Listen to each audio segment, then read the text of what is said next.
So this is actually going to be my iPad, so you can actually see me moving around now. I have touch on display. So this is the illustration that we're going to go ahead and create today. And like I said, for this, I would really just encourage most people just to watch what it is we're doing today rather than try to follow along, because it is easy to obviously get a little bit confused and there's a lot going on here. And like I said, it's easier if you just watch, because everything that's going to be said is going to be in that resource page for you. So you don't need to worry about it.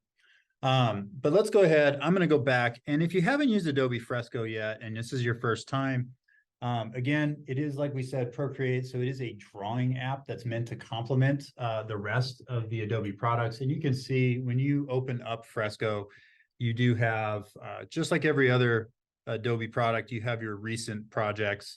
So here's a bunch of illustrations, obviously, that I've been working on, or sketches for things. And some of them I work on in here. Sometimes I draw them here, and then I move them to other applications, whether it be Adobe Illustrator, Adobe Photoshop. Really depends on what it is I'm working on. So we're going to talk about, like I said today, specifically working with vector. And inside of Adobe Fresco, they have a couple different things, types of brushes we can use. And depending on what we use, we can actually export these into those other bigger programs to continue working.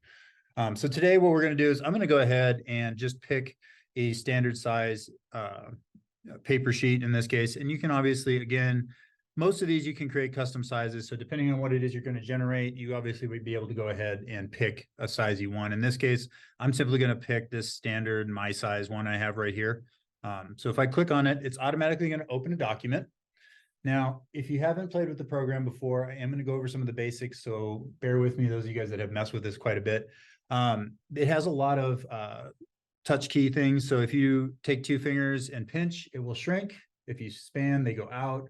And you can also rotate your canvas and things like that. So depending on how you like to draw, obviously your hand positioning is super important. So it's really cool to be able to do those things and adjust those rather than having to turn my whole tablet. I can simply turn the page on side or inside of it. One of the other things is over here, you can see these are my brush settings, depending on which brush I have selected. And these are the actual deep settings right in here, where I can actually go in and change exactly how a brush functions. Again, this is something else that Fresco does have. I mean, Procreate also has that similar action. But again, like I said, I'm just sort of pointing out those comparisons just so we can understand. So a lot of people will figure those out eventually as we work along. Beyond that, we have our toolbar on the left-hand side over here, and there's a lot of tools that look super familiar.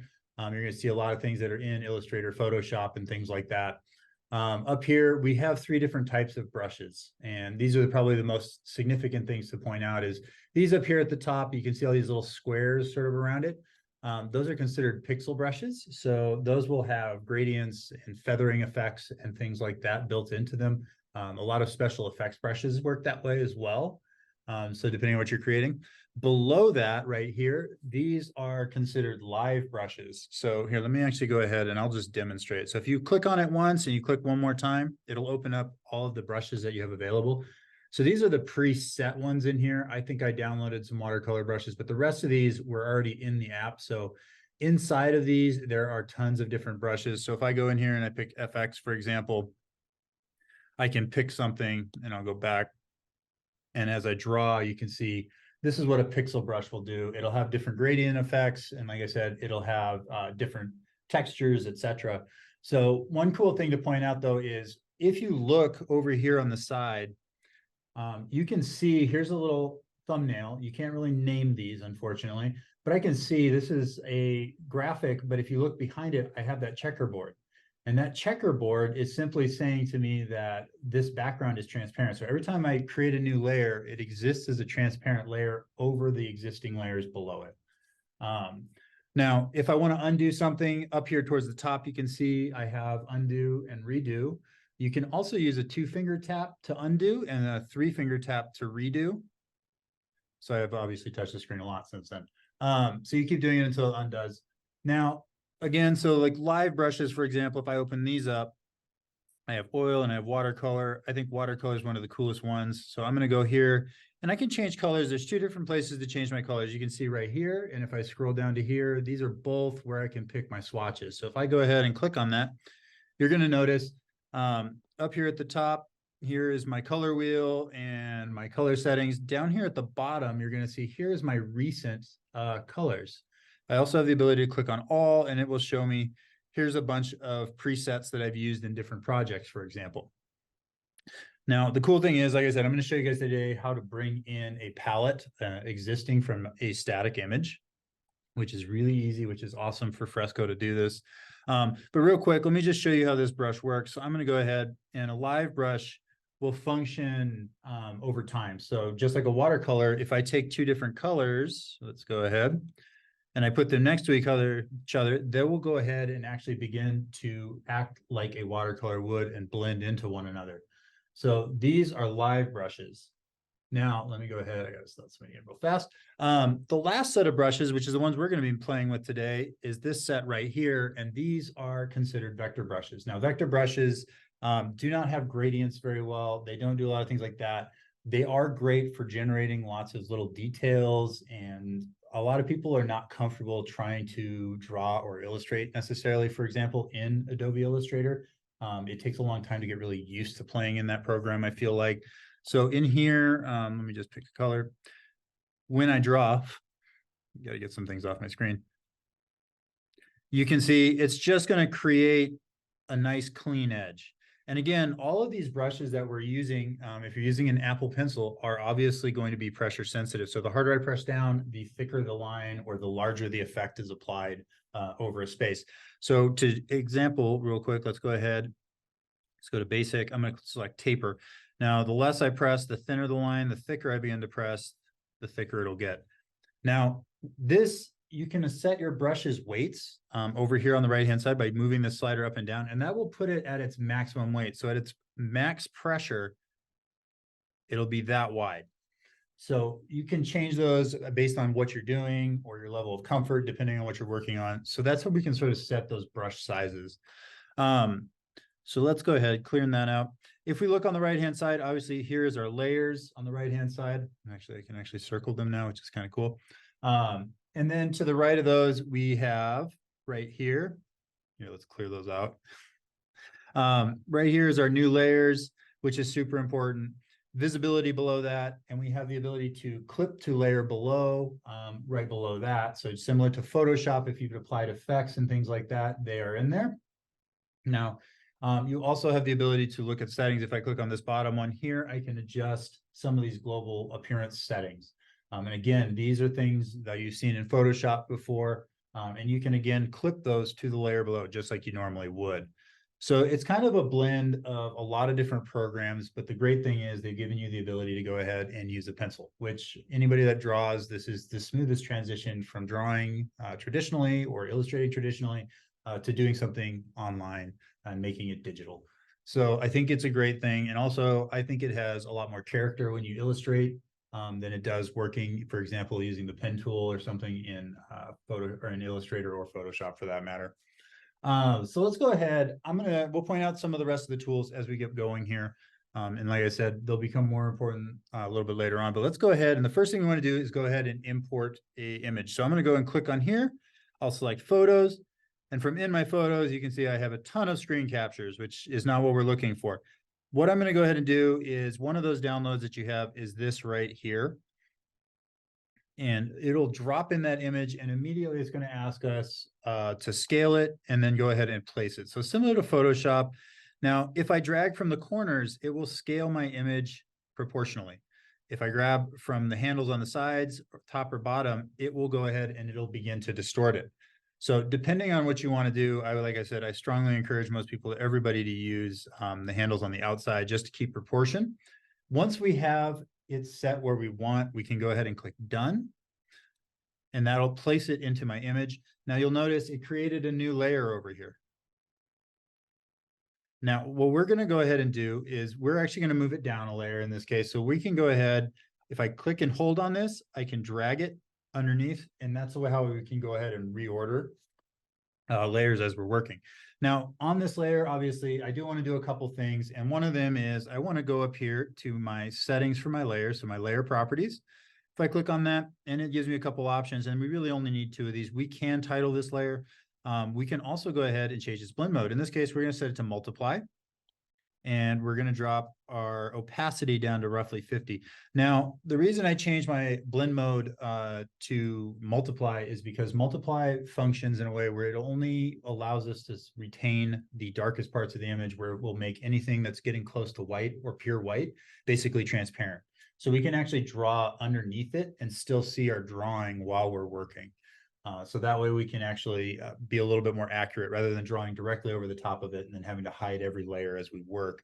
We can actually work underneath the actual illustration. So let's go ahead. Once we're done with that, we click that same button on the side there for layer properties and it'll close up. And the first thing we're going to go ahead and do is I also want to bring over a color palette, which I got to see. Let me go ahead. We're going to go back. Same thing. I'm going to open images. I'm going to go ahead. I'm going to open my photos. And let's see if I have that in here. I'm going to drop this in. So all I did is I really just brought in this little picture, and it doesn't matter. And all I'm doing is just placing it somewhere out of the way for now. And it's not super important at this point to have that visible, because like I said, what we're going to actually be doing is we're going to go ahead and we're just going to use this to create the color palettes that we're going to use for the illustration. So all I have to do is drag it in, go ahead and accept its placement. And it said right there in the upper right-hand corner, if you saw it real quick, it said color palette created. So if I happen to go ahead and I look at my colors now, if I scroll down, I brought in 2 different images, and for each one of those images, it creates a palette for those. So if I have a color set that I really like from someone's illustration or a photograph I have, I can simply drop that image in here, whether I use it or not, doesn't matter. It will add the color palette. Now, obviously, we're looking at this second color palette, and there's only actually 6 colors, but you can see it has a whole bunch of different colors in there. And what it's actually doing is, because it's coming in as a raster image, which means it's pixel-based, it's picking up all the different color adjustments that the program made for those pixels. So at the edge of a color where it meets the white, depending on the curvature of a line, you're going to get different colors of pixels. And what it's done is it's picked up all those. Like I said, it's not perfect in that sense, but it is great as far as going ahead and being able to go ahead and create palettes with very little effort. So what I'm going to do though is I'm going to first pick this dark green, and I'm going to go ahead. I'm going to change my brushes to round, and let's set it down to somewhere maybe around 20. I want to say might be good. Again, I'm guessing a lot of this is trial and error. You can click and hold, and that'll allow you to plug in a number too as well. So obviously, to make a perfect circle, there's a couple different ways to do that in this program. If your settings have it permitted, you can go ahead and actually use. So if I click on settings down here, you're going to see there's shortcuts. If I go to app settings, right here, long press for eyedropper, and then there's snap to shape. If you don't have that turned on, it's kind of a cool feature, especially if you don't like using shape tools and things like that. If I go ahead and I roughly trace this and I hold at the end, it'll snap that into a circle for me, which I can then scale proportionally. Now, the only thing I don't like about this is obviously you can see the weight of my pencil. Well, obviously the second I pressed it down, it wasn't quite as hard as it was by the time I got to the end. So it's not quite perfect. So again, depending on what you're illustrating or sketching, this works great. You also have the ability to go over here to the bottom right-hand corner. And if I click and hold on that ruler, I have a couple different shapes. And in this case, I'm going to select the circle tool. And I can scale this to the size I need by grabbing the corners again and then move it into place. And what I'm going to do is I'm just going to create a thicker border around the edge of it. So let's go ahead and move it there. And then now all I need to do is if I press in the middle, it allows me to drag the shape around. But if I press right here on the line itself, it will allow me to start to trace on that line, and it will be nowhere but on that line. So all I'm doing is going around and around until it's all the same weight. And then I can go ahead and click that button in the bottom corner of the circle, and it'll remove it. So I now have my outer border, and notice I did that on my new layer. So what I'm going to go ahead and do now is I want to start to actually illustrate my drawing. So one of the things that I think is important to know, I think the hardest thing I had to grasp with was trying to draw everything with straight lines or fill in things with colors. And I'm only working in vector. It's kind of difficult working in Fresco. It's a lot better for adding details, but for blocking things out, I found that using selection tools to be the real key to what I would want to be doing. So I'm going to show you a lot about how to use selection tools in this case. So similar to Photoshop, we're going to create a selection and then we're going to work within that selection on different layers. So what I'm going to do now is I'm going to go ahead and create a new layer by clicking the plus symbol. I'm going to drag this layer all the way underneath my image. Now, like I said, we created our actual sketch layer as a multiply blend mode, so we'll be able to see through it while we work. So what I'm going to go ahead and do is I'm going to go to the left-hand side and I'm going to click on my selection tools and I'm going to hold and I'm going to select the ellipse tool. And this is going to allow me to create a space in which I want to work. So one of these things that a lot of people wonder is, what does this little button down here do? This is called the touch modifier. A lot of the easiest way to think about this is really to think of this as your shift key. So if I click and hold, it allows me to create a perfect circle. Now, unlike Photoshop Photoshop, I can't hold down a space bar as well to move my shape once I've done it. So once I've created a selection and I've made a circle, and that's what I was really going for, I want to go down here to this bottom toolbar and click on the more option. And this will allow me right here that says transform selection. So I have a lot more control. So now I can move it around. And if it's not the right size, I can go ahead and I can scale it again, just like I would when I was using the other tool. So all I'm doing is making a circle that roughly fits inside that green line, similar to this. So that way I can hide my edges underneath that dark green line we just created. So once I've done that, I've made my alterations to my selection. I'm going to click done. And so what we've done is we've created a new layer. So what I'm going to start by doing is the easiest way I think working in Fresco, especially if I'm working as far as creating an illustration, is to work underneath the sketch and then start at the very back of the illustration and slowly work my way up to the features that are in the front as I create my layers. So that way, not only do I have to worry about covering things up and not being able to see, but also when I'm done, everything's going to have its own layer. And I'm going to show you how to export this from Fresco into Adobe Illustrator. And once you've exported it, you can continue to work on it and everything will retain all those layer qualities as well. So again, like I said, it's great for being able to do a lot of little detailed stuff. So what I've done is I've created my sub layer. I'm going to go ahead. I'm going to go back to my brushes. Again, we're only using vector brushes today because that will allow us to make sure we make some edits. I will go ahead and I will show you some extra features and what happens if we create something that's not a vector when we export it, so you can see what that does. So in this case, I have selected that same round brush. I'm going to go ahead. I'm going to up weight a lot a bit right now so I can go ahead and fill in a lot of space. I'm going to go and select a new color, and I'm going to select this light blue, for example. And actually, yeah, let's use that. I'm going to go ahead, up that a lot, and I'm just going to fill in my circle. So basically what I'm doing now is I'm creating my sky at this point. So I can go ahead now and say, I want to add these bands of color in the sky. So I can drop my brush size down, change my color a little bit here. Let's make it a little bit darker, for example. Let's take this one, and I can go ahead and I can create these color bands. And again, there's a lot of brush adjustment when you're working in here.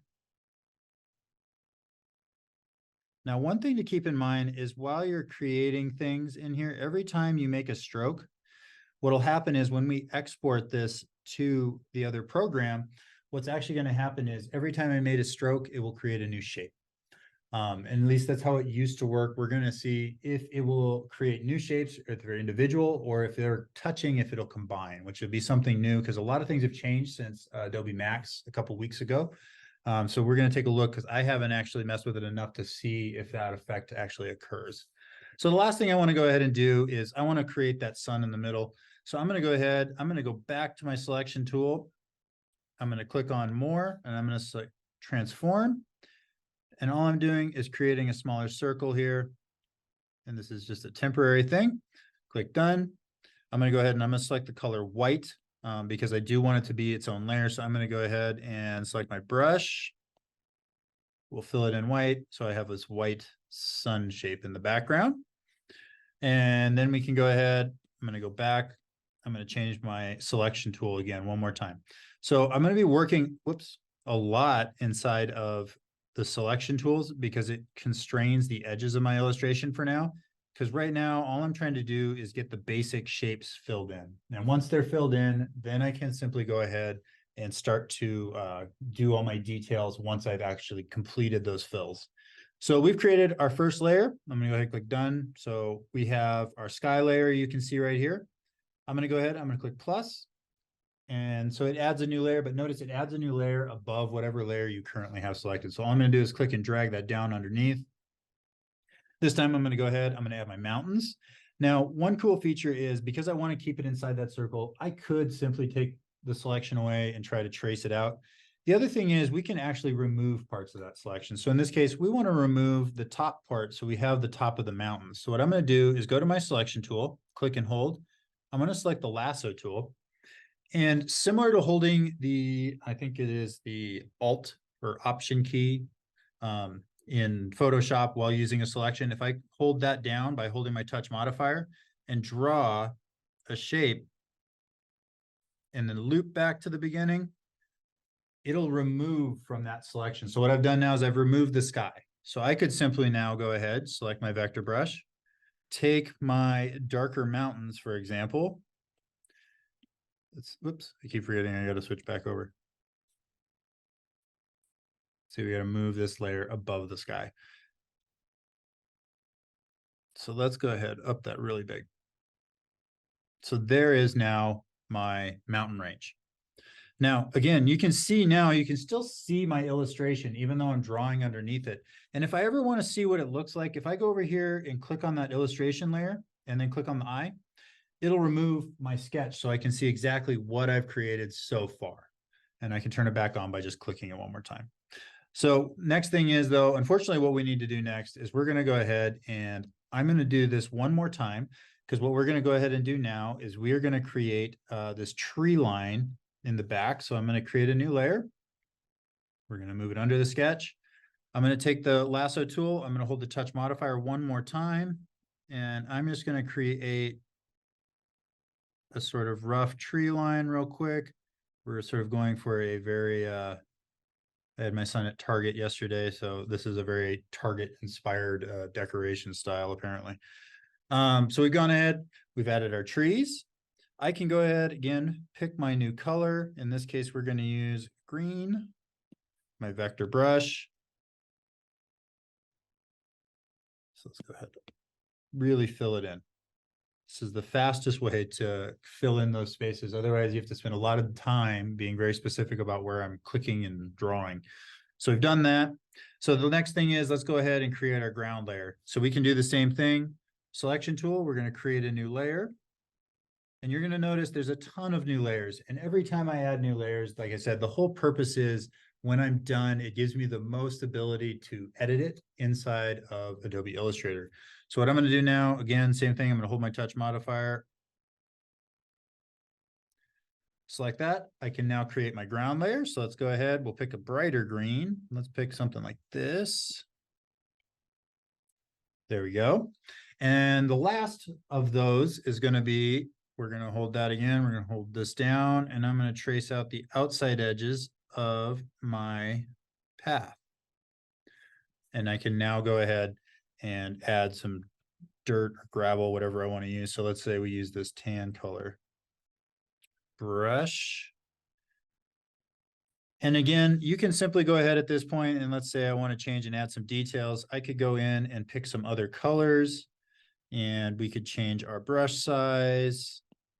And I could go here and add any sort of line work or anything I'd like. And like I said, the great thing about using Fresco, especially in a Illustrator workflow, is because doing this with the pen tool or the pencil tool or any of those things would take way more time than being able to scribble on my screen right now. And like I said, the great thing is I won't have to do anything once I bring it over to Illustrator. It'll be completely editable with vector paths. So we've done that, we've done our ground. So let's go ahead, and one of the next things we want to do is go ahead and we want to create some of these trees. So what I'm going to do, again, I'm going to create a new layer. So we're going to create our first tree. I'm going to do deselect because I don't want to use that anymore. I've created all of my shapes and my patterns. So what I'm going to do is I want to create these tall trees. And I could simply go ahead and use the pencil tool or the pen tool or brush and try and do it. Again, depending on how particular you are, maybe you want that hand-drawn style. That's a great way to do it. And like I said, it's great for adding extra details. For this though, I can simply go to that selection tools one more time. And if I go down here, I have the polygon option. And if I click plus, it will increase the sides. But obviously we want to keep it as a triangle. We'll go ahead and all I do is click and drag and to create that shape. So where is going to be my first tree? And again, if I want to move it, I'm going to click on more, transform option or selection. I'm going to click and bring it over here. And in this case, we'll go ahead, we'll put that tree right there and we're going to click done. And I'm going to do the same thing. We're going to go ahead and fill it in. I'm going to select a new color. Let's go ahead and select this orange. There we go. So once I've done that, obviously I have this tree on its own layer. I'm going to go ahead, I'm going to drop this way down so it's a lot thinner. I'm going to change this to a darker brown color, which I may not have. So I could actually pick this color and say, I want to make it brown and just drag this slider down. And there's the color we kind of want to use. And so what I could do now is I'm going to go ahead and click deselect because I'm working inside of this. And I'm going to zoom in. So I'm going to pinch and open my hand up. And I want to rotate it because that's just how I'm more comfortable drawing. And I'm going to just click and hold thicker at the bottom and then let get thinner as I go up. And this will allow you to create sort of that branch-like effect very quickly.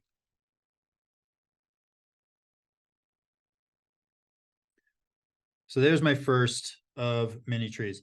Now, obviously, you have as much detail orientation as you'd like while you're working on this. You can play with this a ton. I definitely spent hours and hours creating illustrations, and you can get very elaborate when you do this.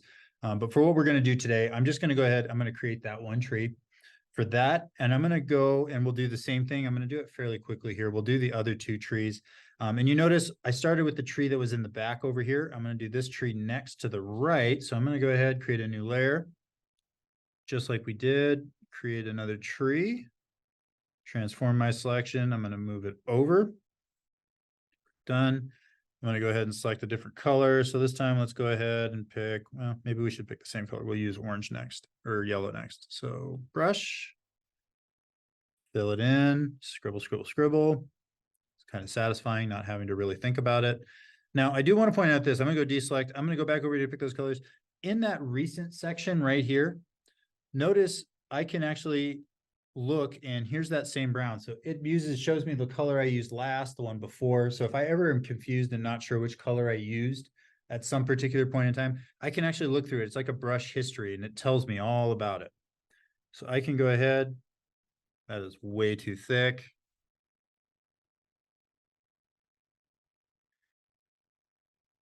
Obviously, don't judge me by this one particularly. This is not going to be my finest illustration in Fresco.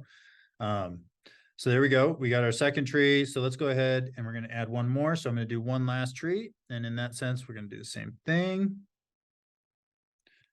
Transform my selection.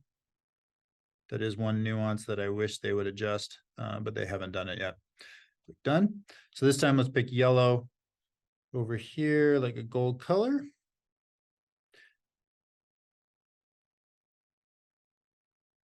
Same thing, brown, drop our brush way down, deselect.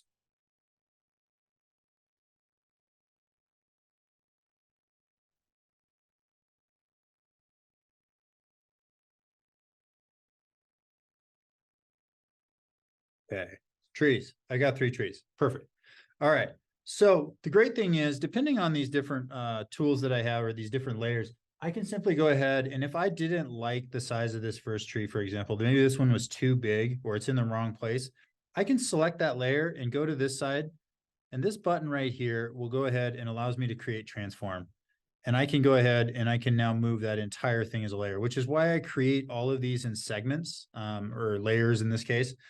So that way I can actually go ahead and move entire sections of my illustration. So trees, maybe a main element or something like that. If I want to be able to move those things around and I'm not sure exactly where I want to place them, put them on their own layer. You can simply go ahead and then begin to move everything.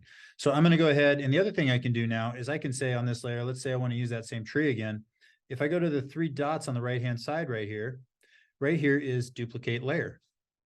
And I can now go ahead, click on that transform option, and I can move this duplicated tree over to this side.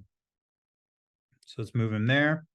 We'll say done. I'm going to do the same thing with the rest of these. We'll go ahead, click on this, duplicate layer, transform. And let's go ahead. We'll make this one smaller. Maybe make it a little wider, I guess. Put it there. Done. Okay, last one, just for the sake of repetition, duplicate, transform. And we can distort them as much as we want. And let's say, for example, I want these trees to be hidden from behind that grass. I could simply go ahead and say, I want to make sure that they are behind that layer. So I could take this tree and move it. Oops, we got to readjust a few things here on my, there we go.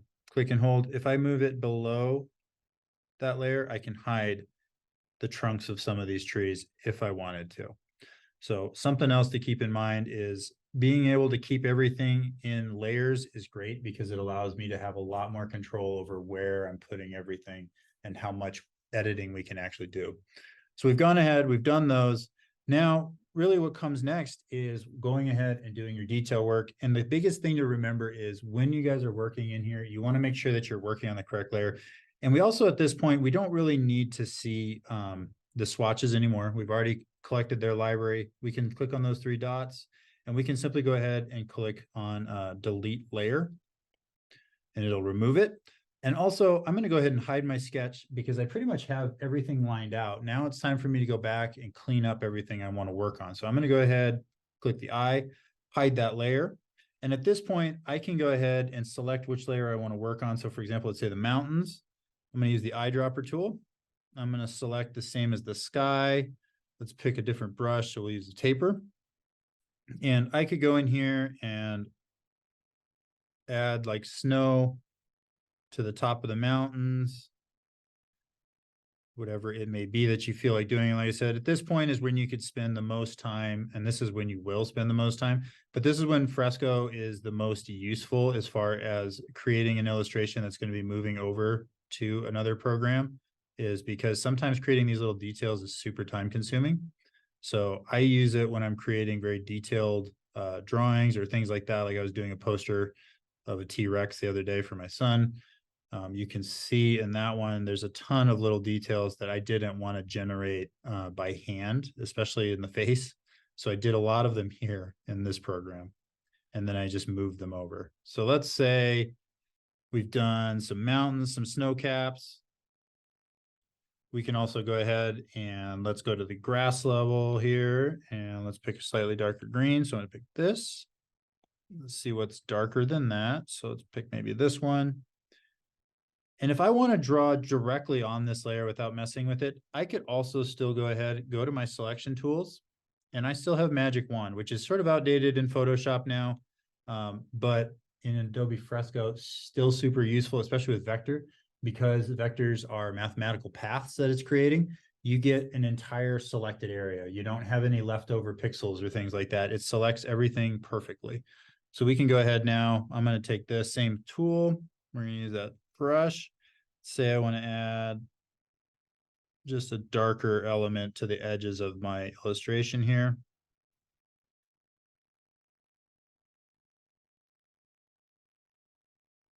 Right. Some little details. Again.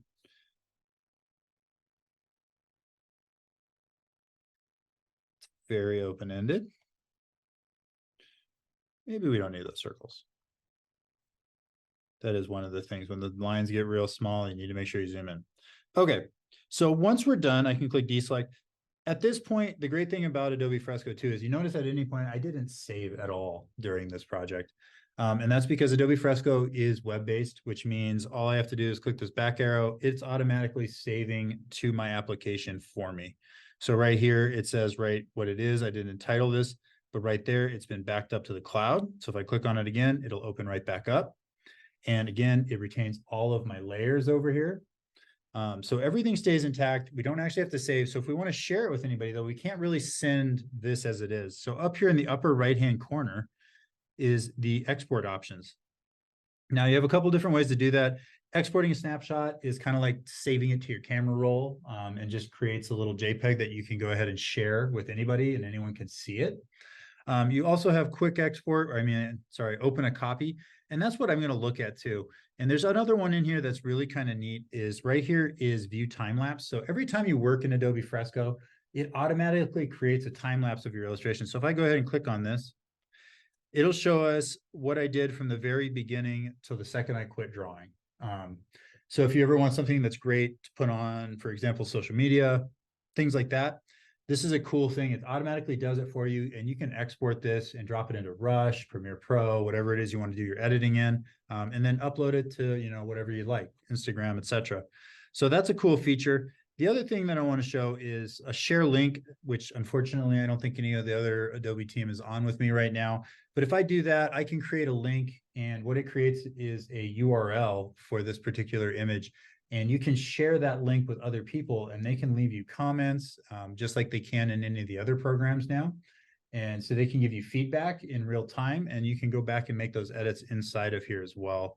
And they'll show up exactly where people tagged elements that needed adjusted.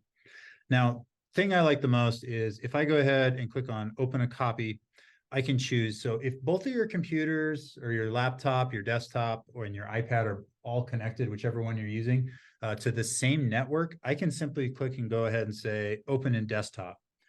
And if I have Adobe Illustrator up and running, what'll happen is this pop-up will show up right here, and it says Photoshop import options. And I don't know why they still use it as Photoshop. I think it's its core. But right here, I can click on show preview. Here's what the preview is. And right down here, one thing you want to make sure you have selected is convert layers to objects. So every layer is going to become its own object. So I'm going to go ahead. Otherwise, if I click on this, it creates a flat image. So this will be like a JPEG raster. So what we're going to go ahead and do is go ahead and click OK. And here is my image. And if I go ahead and open my layers, you can see here are all of my layers, and I can turn them on or off. I can go in here and I could say, I want to change my colors. So let's go ahead and switch my swatch library here real fast, just so you can see. I could go in here and I could make any adjustments I want, because everything is still and truly a vector. So this is a cool way to do that. And like I said, once you're done here, there is a lot of other features if you haven't already been messing with Adobe Illustrator at this point. Like we have automatic recolor now. So if I wanted to go ahead and say I wanted to theme this a different way, I could select this entire image. And down right here, there is recolor. And under recolor, you have these, and you can actually create a new palette and then apply it. Or I can click on this generative recolor, and I could use a prompt. I could type in something. Or for example, I could pick one of these existing things. For example, let's say terracotta. And what it'll do is it'll give us a different recolor version of this, which again is completely editable, but it does make it a lot easier when you guys are trying to create something and then be able to adjust it. So we could try